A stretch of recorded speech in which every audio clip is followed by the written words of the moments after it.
welcome to Schizophrenic Synopsis. So my name is James, and I'm giving you this review from the comforts of my still pretty warm sauna. So I have relatives visiting at the moment, so I thought I'd take sanctuary in here and deliver my review of The Birds. Ting. Now, this is the only release I have of this film, unfortunately. And it's something that, through watching this again, I hadn't seen it for quite a long time, that it deserves to get a proper purchase from me. The aspect ratios whack out on this, it's all over the place, but it still did not take away from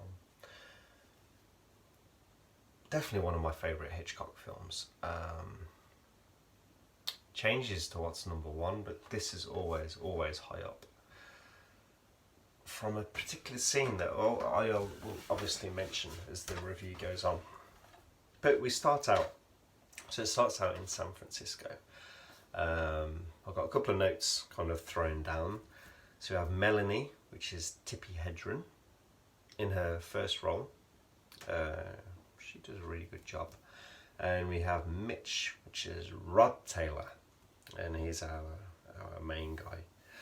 So they are actually in a pet shop, and Melanie's there already, and Mitch comes in, and he plays along that he's mistaken her for an employee, and he's asking about some lovebirds that he wants to buy for his sister.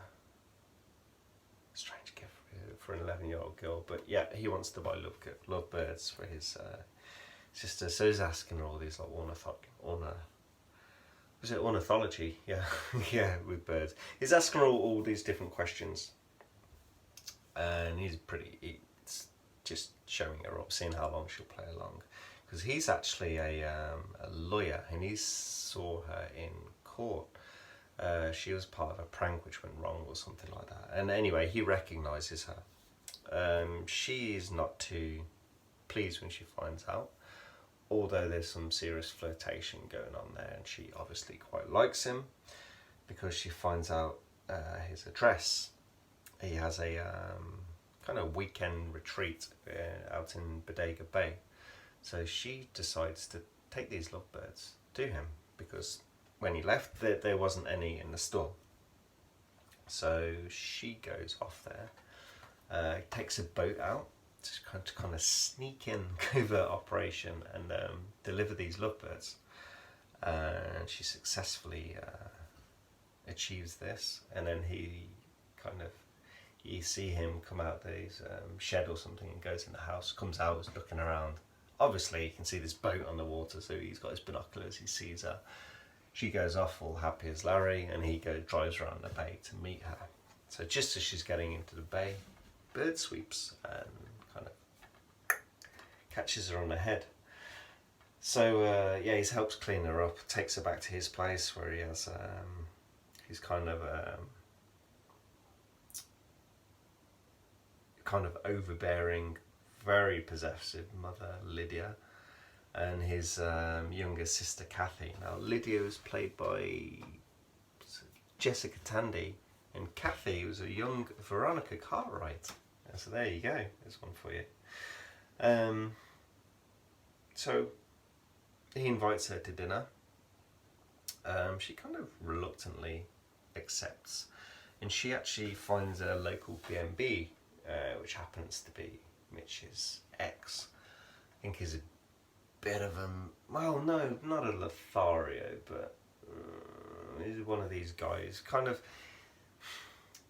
these, I think a lot of men during this time, like in the 50s and 60s, it's like promiscuous Lotharios are seen as these quite handsome guys, and they could kind of do anything, but that's not kind of what Hitchcock was trying to paint with Mitch. So it's not really like that. But anyway, they kind of strike up a friendship, talking about the overbearing mother and things like that. And yeah, it's kind of things are like pottering along. So the mother, Lydia, actually has some chickens, and the chicken feed she thinks is a whack because the chickens aren't eating it. So she's having an argument with a chicken feed guy, and she actually goes to his place to kind of have it out with him, have an argument, and she goes in and finds him there. Pretty kind of, you're not ready for this, and it's like this body that's like lying there, and it's got its eyes pecked out, and you kind of see it, it's quite savage. And you kind of don't expect to see this sort of thing, and you're like, whoa, that's a pretty graphic scene. Obviously, it freaks her out. And she goes back almost hysterical to the house, where for some reason Melanie's the one that's, it's like Lydia, she's like, I'm scared for Kathy. She's at school, there's something wrong with these birds. I want Kathy picked up from school. So Melanie goes to the school. Now this is one of the great scenes. So she's waiting there outside the school, and you got this kind of climbing frame jungle gym kind of playground behind, and you see these birds start to land on it. So she's there smoking a cigarette, slowly turns around, and it's just flooded with birds. There's like hundreds of them. So she's like freaked out. So she goes to the school, where the B&B owner is also the school teacher, so the one she struck up a friendship with. And she suggests the kids should get out there fast. So they all start kind of running, and all the birds start to attack, and it kind of like goes crazy. It goes really nuts, and it's quite good scenes of panic actually, with all these like kids running around, and it's kind of it's just a strange one. It's like you don't expect to. It's almost like a literal case of birds going crazy, and you're like, oh, you might not have thought that. Like, well, I don't know. It's kind of like maybe the first time I saw it, I was like thinking, maybe it's a little something not quite as giant flock of birds attacking, but it is. But anyway, it's so Melanie goes later. She goes to meet Mitch at this diner, this local restaurant, and then I just love this whole scene. This is fantastic. You have the interaction with these different patrons of this restaurant. They're kind of like interacting, like how they do. You got this like woman that's like a bird obsessed. She knows everything about birds, because everyone's like talking about these bird attacks. Like different people have seen different things.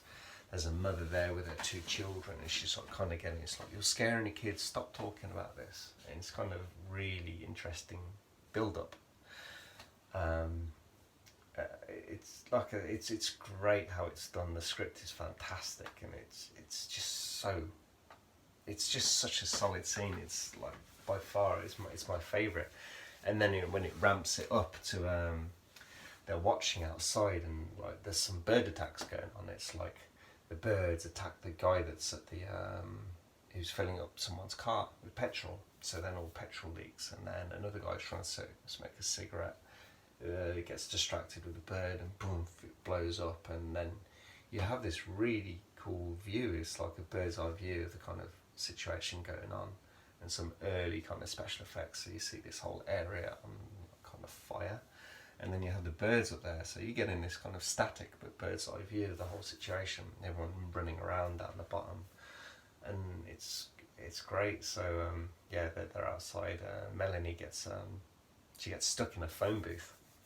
She's getting smashed and getting attacked by all these birds, obviously, and she manages to escape with Mitch, and they get back to the homestead.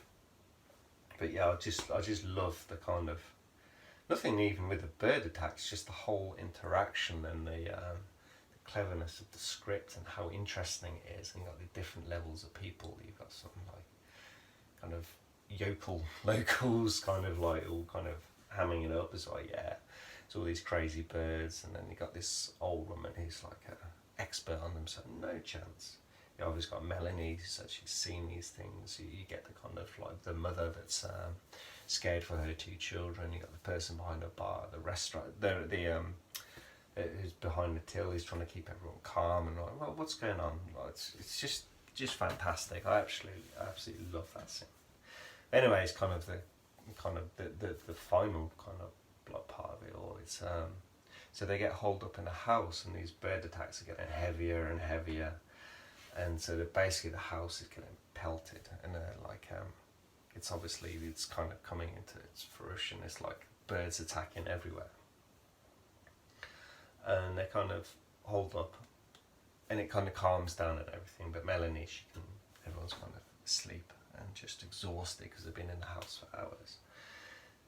And she hears some fluttering upstairs, and she kind of goes into Kathy's room and flashes a torch up, and there's birds in there, and she gets kind of blocked in, and they're kind of attacking her. And it's really, really well done. So you have this combination of live birds, like captured birds with pet shop birds, and like mechanical robot birds, all kind of mixing together with this kind of blue screen effect. Everything is done in this blue screen way because I didn't want this kind of halo around everyone how it was done. So they kind of redid how they did the I can't think of the term now, but yeah, how they kind of like filmed all these birds on top of basically like original blue screen sort of thing. It's really interesting how they kind of managed to up that level for the film. They managed to get rid of all this stuff. But anyway, yeah, she's in there and she's in a bad way, but she manages to kind of get out.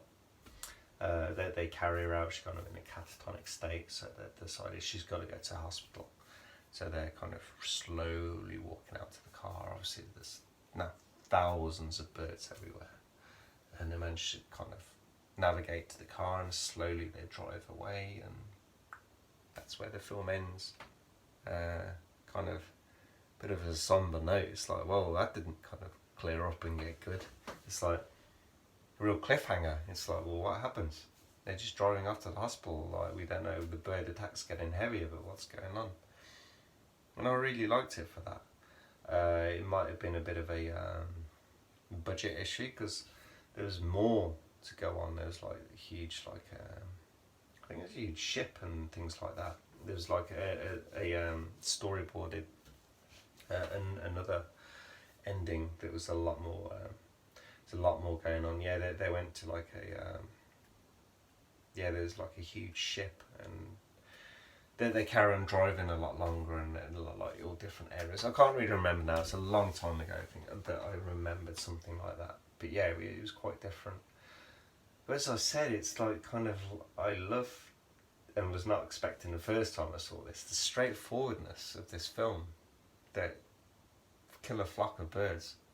Basically, that's your film, with a love interest family dynamic, plus all the locals kind of going on around it. That's your film. Very, very kind of basic. It's not trying to hide itself in anything else. It's like obviously we have a lot of other films of Hitchcock, and they're a lot on many different levels. And not to say this is just basic, and it's not at all. It's really well filmed, and the suspense is definitely there. It's a short story. I made a note. Who did the short story? Daphne de Maurier. But it was completely redone, and I think it's only like by name that it carries any kind of similarity in flocks of killer birds, and that was it. It's completely rewritten and refreshed out. But that's kind of my run through. I'm going to actually stop talking, otherwise this is going to go on way too long.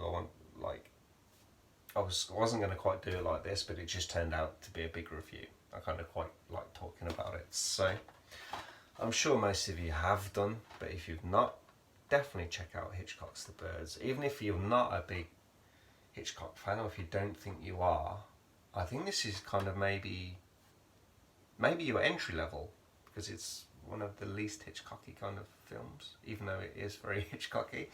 It's Hitchcocky isn't even.